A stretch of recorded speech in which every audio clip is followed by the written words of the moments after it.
우리 지역의 이야기를 조금 더 쉽고 자세히 그리고 친절하게 설명하는 뉴스콕콕 시간입니다. 오미크론 변이의 확산으로 확진자가 급증하고 있습니다.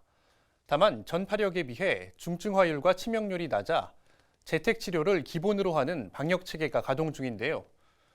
도내에서도 23일 기준 2만 명이 넘는 확진자가 재택치료 중입니다.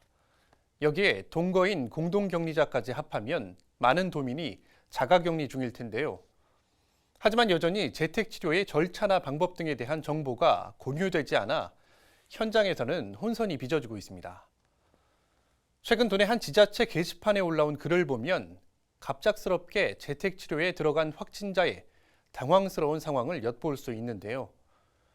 자신을 20대 직장인이라고 소개한 글쓴이는 경제적인 이유로 점심과 저녁을 회사에서 해결해 왔다며 마련해 놓은 식자재가 없어 당장 식사를 어떻게 해야 할지 막막했다고 합니다. 특히 식재료 구매를 부탁할 가족이나 지인도 없고 할머니 병원비 등으로 가지고 있는 돈도 없다며 담당 공무원에게 도움을 요청했습니다. 하지만 돌아온 대답은 지인에게 돈을 빌려서 배달 음식을 시켜 먹으라는 것 뿐이었습니다. 글쓴이는 너무 억울하고 속상하다며 글을 마무리했습니다. 우선 담당 공무원의 대답은 적절했을까요? 실제로 질병관리청이 내놓은 자료를 보면 재택치료자가 1인 가구일 경우 배달 또는 온라인 구매 활용을 권고하고 있습니다. 다만 지자체 행정안전센터를 통해 생필품 지원을 요청할 수 있지만 이는 지자체 상황에 따라 다를 수 있다고 말합니다.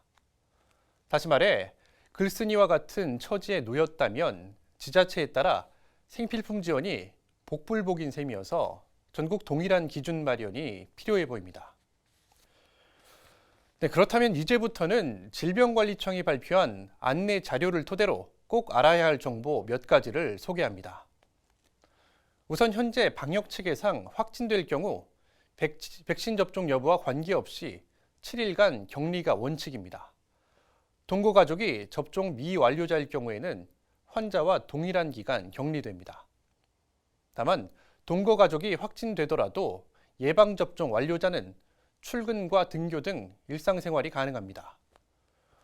다음은 가장 중요한 부분인데요.